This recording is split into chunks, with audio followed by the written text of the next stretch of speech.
show. Click like and subscribe.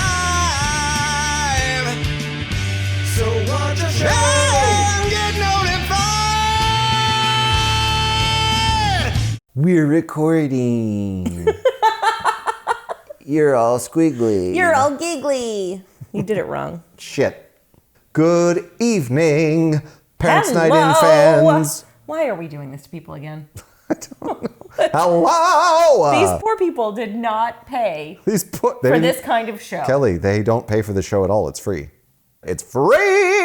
Yeah. Wait, it's free? Yeah. We're watching Singles. We're watching Singles. So it's October. This movie came out in October. And that's why we're watching it and done. Well, it's a grunge music landmark film. Came out during like when grunge was exploding. So it has like a sort of authenticity about it. I saw it in the theater with a bunch of friends.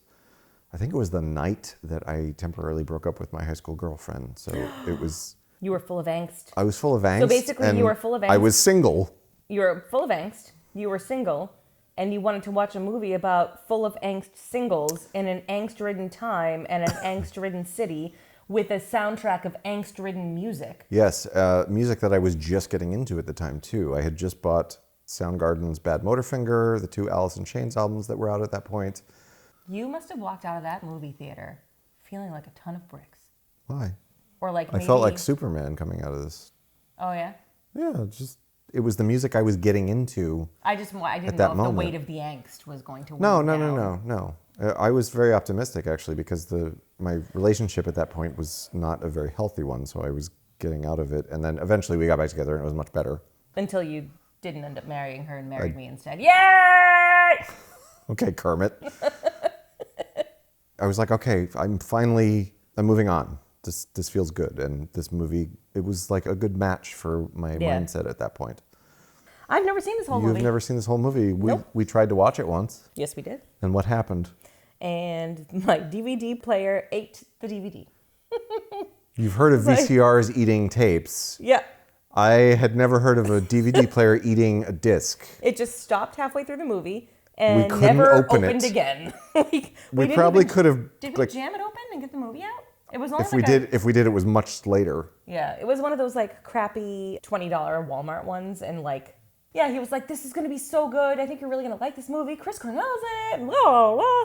And so we're halfway through it, and I'm like, "Yeah, this movie's okay." And then, boom. Now, did we ever go back and watch it again? Nope. No. So now, I have watched it since. So now, 15 years later. 15 years later, we're Justin finally gonna watch see this. It's a really fun movie. It's not like a masterpiece or anything, but What if I hate it? I don't think you will. What if I love it? It's got a lot of good people in it. It's got a lot of great music in it. It's got Chris Cornell. I love Chris. Chris is not here anymore. I know. And it makes me sad. Another reason I wanted to watch this is because I just had a gig tonight with some friends of mine who are a Pearl Jam tribute band. And Yes. I have been doing a Chris Cornell acoustic tribute act. So I've been either opening for or sitting in with this Pearl Jam band. And I was like, Seattle music, let's watch fucking Singles, man. Seattle, man. Bill Pullman? Yep. How come you didn't tell me Bill Pullman was in this? My nemesis, Bill Pullman. I wish I had known that Bill Pullman was in this movie. I would have watched it 10 years ago. Bill Pullman's in this movie. He's the best actor of all times. This movie has what Werner Herzog called the voodoo of location, where it's super immersive because of where it is, and like it makes you want to go to that location and explore it. And I would love to have been Go on the Singles tour. I would love to Seattle? have been there for the Seattle scene when it happened. It must have just been very cool to experience. Yeah. Like this type of music is changing everything right now. How could you not want to be where it exploded? I want to be in the room where it happens. Hi, Kyra Sedgwick. She is barely aged.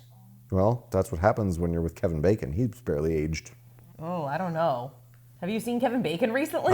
He's not. I won't say I he's follow barely him aged. on the Instagram. He looks great for his age, though. He's like 60 years old. He does, but he's leathery now. He still looks really good. He looks... He has not aged as much as his age. No, Let's say but that. he's like... He looks old. But he doesn't look old. Like, he's not wrinkly. I hope I aged that well. She gave him her garage door opener And he gave her a promise ring. Why did the light go blue? That was weird. That was a weird directorial choice, Mr. Crowe. It was. You know, Cameron Crowe was like, makeouts, always blue. Always blue. What are you, James Cameron? James Cameron Crowe?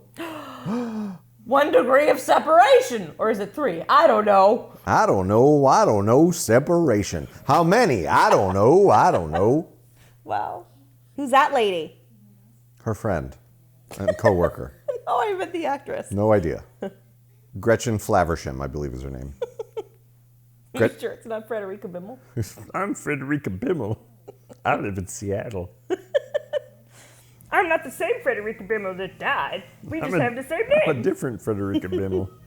Whereas she loved swimming and exercise, I prefer grunge and dancing. Oh, it's her Spanish friend with another girl at a bar, even though he told her that he was going away. He's going back to Spain. He lied to her, that son of a Spanish bitch. That son of a Spanish bitch. He's just going to pretend he doesn't know her? Yep. She should have walked up to him and be like, I would have smacked his can mouth. I have my garage door opener back, please? Would have been a nice cock block. This is Campbell Scott. Do you think his real name is Scott Campbell and he switched it around for Hollywood needs? Maybe. I think his real name is Scott Scott. And he said, that's boring. Campbell is an interesting first name. Have you seen him in anything else? I don't think so. I've probably only seen him in a few things, but he was in a movie called The Spanish Prisoner. Oh, yeah? That's actually a really good movie. You should watch that. It's sort When of did like it come out? 97? It's like a spy thriller kind of. Steve Martin's in it as a villain. Oh! And he's really good in it. I'd love to see Steve Martin as a villain. You should watch it. Huh. You would enjoy it, I think. I used to have it kind of bad for Bridget Fonda. No, she's cute. She's so pretty. She's a perfect girl next door. Yeah. A little bit With an edge. A little bit nerdy. Citizen Dick. That's the name of their band? That's the name of their band, and it's him and some guys from Pearl Jam. I thought you were going to say it's him and 3 guys named Dick. Slightly biographical. I don't think they were called Citizen Dick, but Eddie Vedder actually used to be the drummer. What is it with Eddie Vedder and Dave Grohl and like being the drummer and then kicking ass in front of the microphone? Yeah. Phil Collins used to be the drummer. That's right! Yep. What if they all made a band?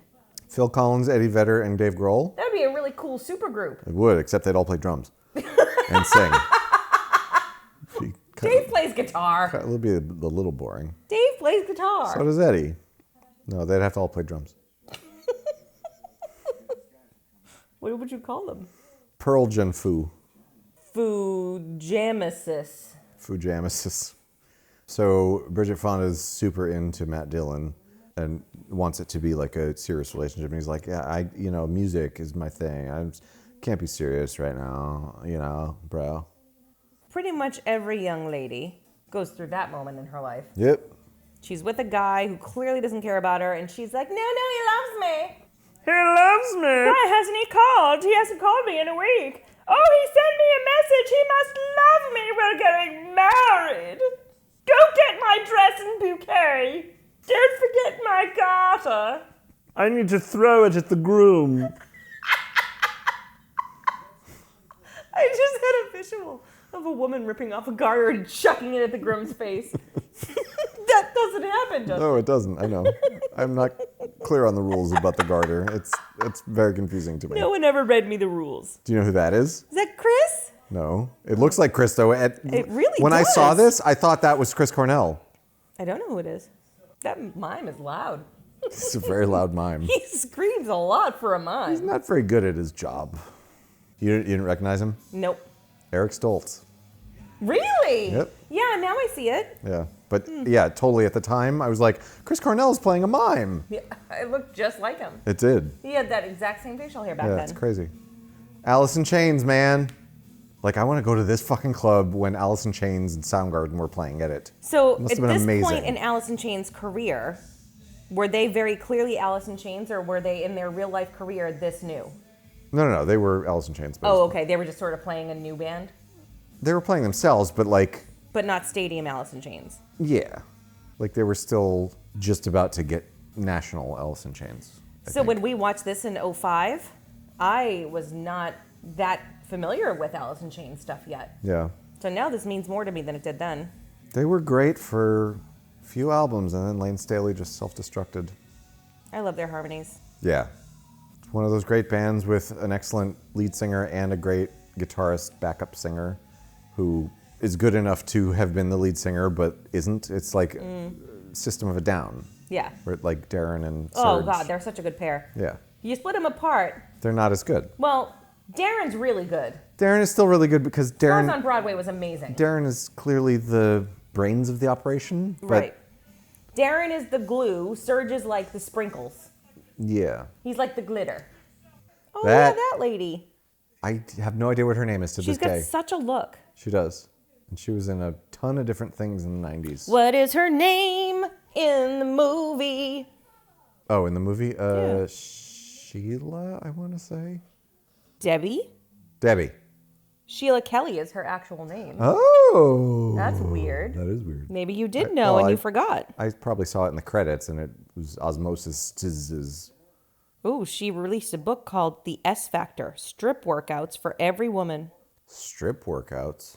Does it involve stripping? I would think so, yes. That's hot. She was in an episode of 30-something. Does that help? Does that help? She was in Soap Dish. She was in Soap Dish? Yeah, she played Fran. I don't remember her being in Soap Dish. She was in One Fine Day. Yes, I knew that. She was George Clooney's ex. She was in a movie called Santa Fe. Wow. Was Christian Bale in it? No. Then I didn't want to see it. Yeah, I've like not seen her in anything else. Yeah. She unlocked his door for him. That's a sign. That's a Bronx Tale sign. It is. Was that must have been on purpose. When did Bronx Tale come out? 90? I think 91, so That's definitely related. gotta be. Oh, Cameron Crowe. I'm gonna look it up and go. You're supposed to do it in a grunge song. Oh, yeah. Gonna look it up online. Gonna look it up online. Google. All right, that was all right. Huh. Chris Cornell of Soundgarden and Audioslave saw a list of Citizen Dick song titles, all completely made up, which would appear briefly in the film, and decided to pen songs to match each title. Really? Seasons, Spoon Man. What? Yep. Chris was a genius.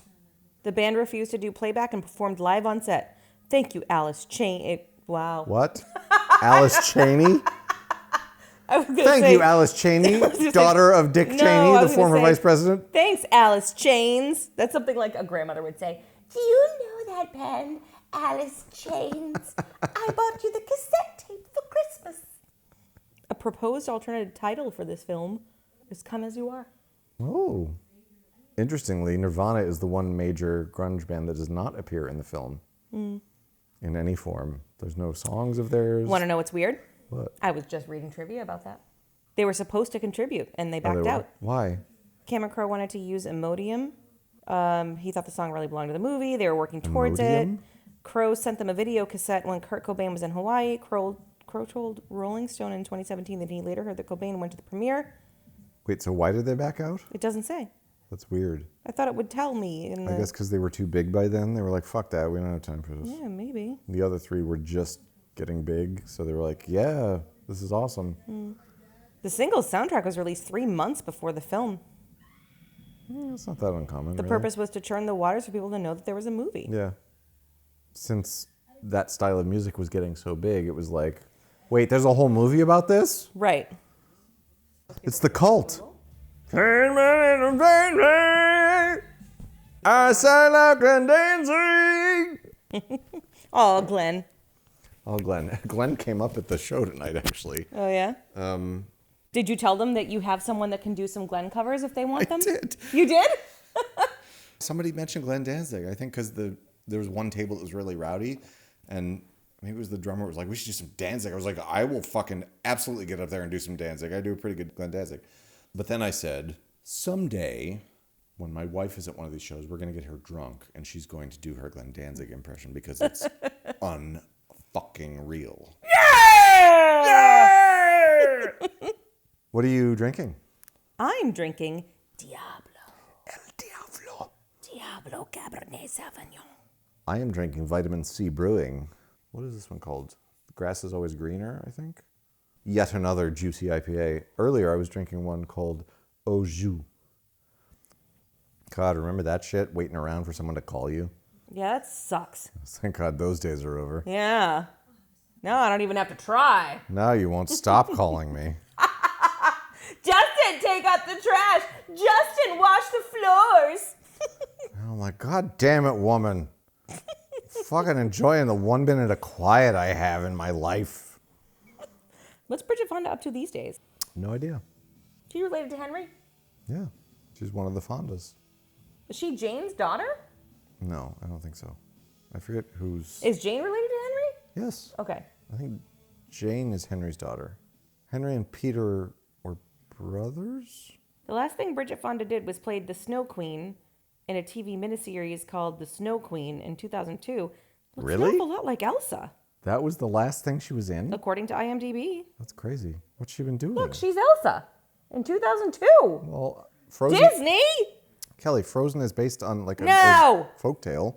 Disney stole it and they should go to jail. Kelly, Disney steals everything. Oh. Well, that was the last thing she was in. That's crazy. What has she been doing? I don't know. It's Bill Pullman. Hey, Bill Pulley. This is one of the only roles that he's not terrible in. Gray keyboards and gray computers. Remember that? Oh my God, I do. Who decided that that shitty gray color was chic?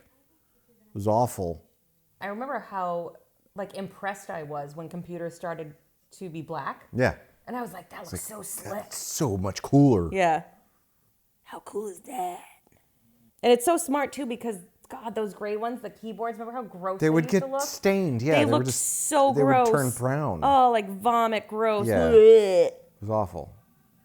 Bridget Fonda's dad is Peter Fonda. Okay. Is Peter Fonda Henry Fonda's brother? I think so. I'm looking right now. And Jane is Henry's daughter. So Jane and Bridget are cousins. So Kyra Sedgwick is super impressed by Steve because he's straightforward. He doesn't play any games. And then Steve is asking his friends all advice. And Bridget Fonda... What? Do you know who Bridget Fonda's married to? No? You're gonna shit your pants. Eddie Vedder. Nope. It is a musician. Kurt Cobain. No.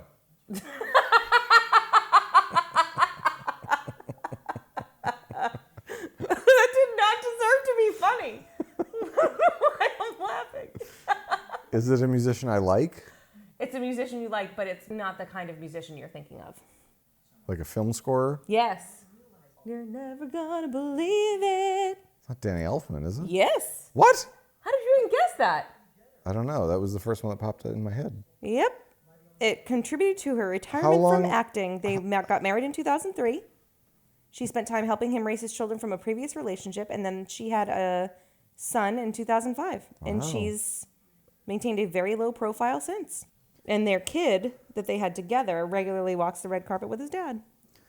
So Steve went to his friends, and they were giving him conflicting information. Bridget Fonda said, don't play games. She likes you because you're not playing games. Like, just do it.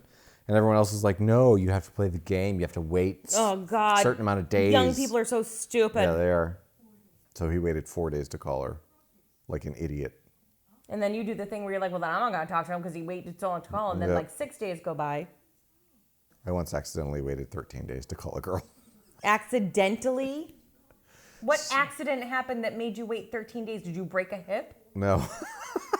So I met this girl at a gig. So not at one of my gigs, but I was out seeing a band that we were friends with.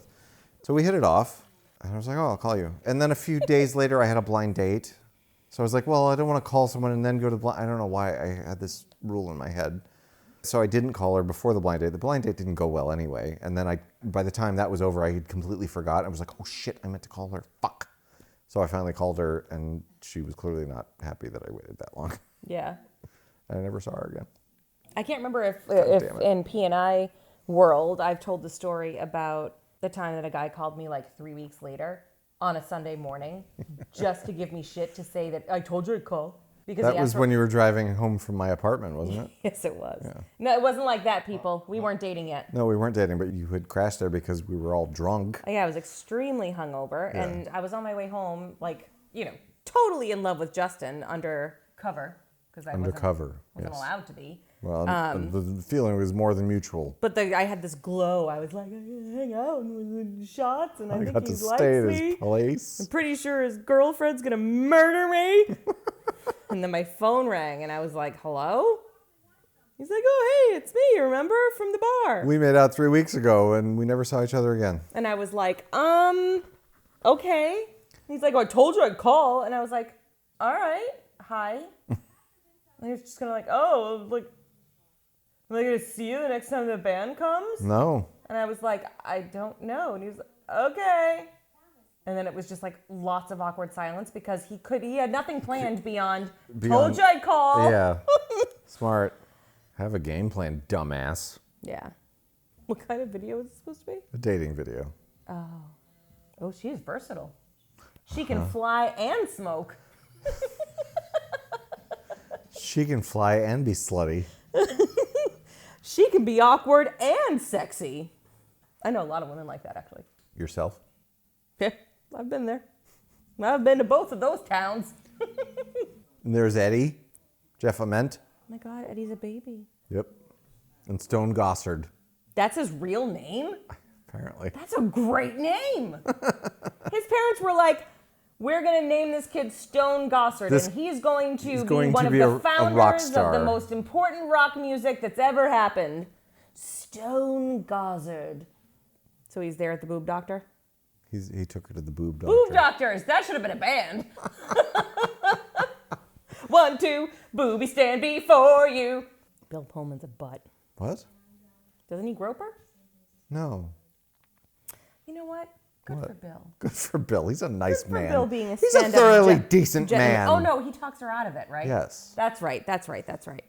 He's the opposite of a perv. I knew it was either sexual assault or he talks her out of it. I couldn't decide which one. It's either he's a total scumbag or he's the hero of the movie. That's a bad line. His Miss Maybe. Yeah. Are you his Miss Right or are you his Miss Maybe? You know what else is bad? What? The symmetrical brooches on her jacket. Yes. Pick one or the other, lady. They represent her symmetrical boobies that she wants. Oh my God. What? He should have grabbed those and gone, honk, honk. I don't even know what kind of joke that is. A stupid one. I knew it would make you laugh. But it was funny. You know what I'm not proud of, except so proud at the same time? That you can make me laugh with dumb jokes? That I say really stupid things and they make you laugh, and then like half of me is like, I'm really funny and I can make Justin laugh. And the other half of me is like, why do I say these things? If they interviewed me in a comedy magazine, they'd be like, remember Matt Dillon's character in Singles? That's you. Oh no, that's an insult. I always had a little crush on Bill Pulley. Bill Pulley? Yeah, Billy Pull. Both of those sound filthy. Billy Pull. Those are both terrible porn names. Billy Pull. Jeremy Piven. Oh, yeah. Wow, he had a bad hairline even then. Well, he got fake hair. Like, he was bald for a while, and then when he got really famous, he got, I don't know if it was plugs or what, but yeah. Isn't he supposed to be a dick in real life? Oh, yeah, he's a terrible, awful person. Why? Like, I think in what he's way? just a flying douche. Like, treats people who work for him like shit? I think so. And, like, is not great to women. And now, I don't want to slander him, so I'm going to look it up and make sure that I'm remembering Jeremy this Piven, correctly. is this true? But I do believe he has a bad reputation. Jeremy Piven, if you're actually a dick, comment on this video and tell us. Oh, God. He's a known womanizer. Oh! Earned a reputation in the tabloids for allegedly being a rampaging womanizer, according to the Rolling Stone. Oh, he says he was collateral damage of the Me Too movement. That's going to go over well. Jesus, dude. Yes. According to him, the Me Too movement has gone too far. Way to marginalize actual victims of sexual assault by claiming yourself as a victim of the movement empowering victims of sexual assault. In Piven's mind, journalists have escalated the movement in order to garner more clicks on their articles. Well, he's presenting his super train idea to the city officials to try to reduce traffic and emissions. He was so ahead of his time. That Scott. She's preggers. She's eating a chili dog. She's getting proposed to. She's single and pregnant. She is living the life. That's the dream. To have a guy propose to you because he knocked you up. Back in the 50s, that was the dream. At least. Oh my God, he knocked you up and then he proposed to you? Grab him. Oh no. Kaboom. Stop badgering her. Are you all right? Are you all right? Are you all right? Justin, he's not thinking clearly. They've just been through it. I know. That's a pretty heavy swerve that has been pulled on your very young relationship. Yes. I knocked you up and then we got in a car accident and you lost the baby and now we're just supposed to proceed from here? Right. Fuck. It's a dead stop. It's like you kind of feel like you know the direction your life is going in, Right. and then everything changes. So now How do you deal with that? Well, no, so now she's going on an Alaskan research. What is her job? I forget. Research, probably.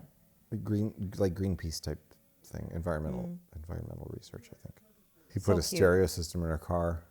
Watch. Hi, Chris. He was a beautiful man. Oh my God, the stereo is so loud, it's breaking her windows. Oh Jesus, Cliff, you fucked that up too. What an asshole. They put a phone in the bathroom. That was where they went That wrong. was a poor idea. Or is it just a phone booth? Maybe it's just a phone booth. Oh yeah, it is. That's the punchline of this scene. I thought he was going to say, the dolphins, the whales, the Coast Guard. He should have said, "You complete me." There was a shot of him in the audience just being like, I saw it, yeah. and what I was going to say is, Campbell Scott, you are in the presence of Chris fucking Cornell, and that is your facial expression? How dare you? Come on. How dare you? Get your head out of your ass. You got to be there in Seattle when it was all happening, and that's how you look. Fuck you. Look, it's Tom Skerritt. Hello, Mr. Skerritt. Hello, Mr. Mayor. He is a long-term resident of Seattle. Is he? Yeah, I didn't know that. I did. From IMDb? Yes. I did. You didn't know that? about 30 Everyone knows that, Justin, you fucking idiot. About 30 minutes ago. You call yourself a movie buff? Fuck you. You call yourself a Tom Skerritt fan? Does anybody? You call yourself a fan of Singles or Seattle or movies or Campbell Scott or Tom You call Skerritt? yourself a ferret? That's what his fans call themselves. You should go shit on your whole life He has because a fan club, and they're called the Ferrets. the ferrets. His project got turned down by the mayor. Oh, turned down with a smile. The mayor has no vision. Who does a thumbs down like this? I don't know. Does his fist not close? Did he get in some kind of fist accident? I don't even know what that means. To a fist accident. At the club, Soundgarden rocked his ass so much that his fist broke. Look, Mr. Andrews, he loves her earrings. Debbie's getting flowers like it's her job. Debbie's getting flowers from that Mr. Andrews. He likes her earrings. Now they're going to Mexico. Oh, yeah. See. Oh, Steve has hit bottom. Uh-oh. Look at his apartment. It's Uh-oh, a morass. SpaghettiOs. It's a morass of takeout and takeout menus. There's almost no need to leave the house. That's especially true now. Yeah. That Steve- line works really well. Steve in had 2020. no idea how right he was. He's a visionary. He is a visionary. He's well ahead of his time. So he wanted to create a super train that would reduce carbon emissions. And he also realized that in modern society, you don't need to leave the house. He is a 2020 man. Yeah. He was a man ahead of his time. Jesus, Scott, you figured this shit out. Oh no, Kyra Sedgwick is realizing. She dropped a plate and she's really sad. And then she remembered the time that they broke a plate. And she sat on the floor and she thought about it. And she was like, oh, wait, I wish I was him with him now. I wish I was him. Jesus. That's a very weird realization. You know what? I'm not so much in love with him. In the last few minutes. I'm in love with the idea of being him. I want to create the super train that gets turned down by the mayor. I have a hairy ass chest. Oh, Cliff left her God, he's an idiot. music message. A very bad one. You know, Cliff, just sitting there strumming the G chord over and over is not going to win her back. I hope you know that. Yeah. Janet is not impressed by the G chord. Any schmuck with a guitar can play a G chord. Get real. Show me an A flat 7, motherfucker. What does that even mean? What? That's a chord. What do you mean? What's the 7 have to do with it? It's part of the chord. She came back to Steve, who hasn't showered in several weeks. And she's like, oh God, you smell awful. You smell like pizza. Hey, Steve. How much pizza you had? Hey, Steve, are you literally sweating pizza? No. Oh, no. No. Oh, no. We're not banging until you take a shower. We're not going to bang on the pizza couch. Who are these voices? Just random voices in Seattle. Saying, I love that girl. I could see myself spending the rest of my life with that girl. It's just super cool. Girls, girls, girls. Long legs and burgundy lips. Gets me every time. I should have been a Motley Crue. Yes, you should have. You should have been born at a different time in a different place. Different place. Still play guitar. Still play guitar. So what did you think of the movie? It's a good movie. I like it. It's fun. It is a good encapsulation of the kinds of things you go through in your early 20s. In your single years. Yep. Set against the backdrop of a great musical movement. It's an angsty city with angsty music, with people at an angsty age, in angsty scenarios. I mean, it was like this movie could have taken place in any location, whatever. Like It could have just been a run-of-the-mill early 90s rom-com. But he decided, because Cameron Crowe is a huge lover of music and grew up covering music, that he was like, I'm going to have it set against the hottest musical trend right now. Yeah. And that kind of makes the movie for me. It takes me back to that era again and makes me want to experience it again. Yeah. And I've said this before, I feel like grunge was kind of the last really organic rock and roll movement. Everything since has been somewhat engineered, I feel like. Yeah. So in summary, per my previous email, I would just like to convey once again that it is very important that you respond to me before the end of the business day, or else I will be forced to terminate your contract, throw your stuff out in the snow, and piss all over it. What? I'm sorry. I was thinking about work again. What I meant to say was, good movie, glad I finally finished it. Thanks for watching, everybody. Don't forget to click that subscribe button and follow us on Twitter, MeWe, and Facebook.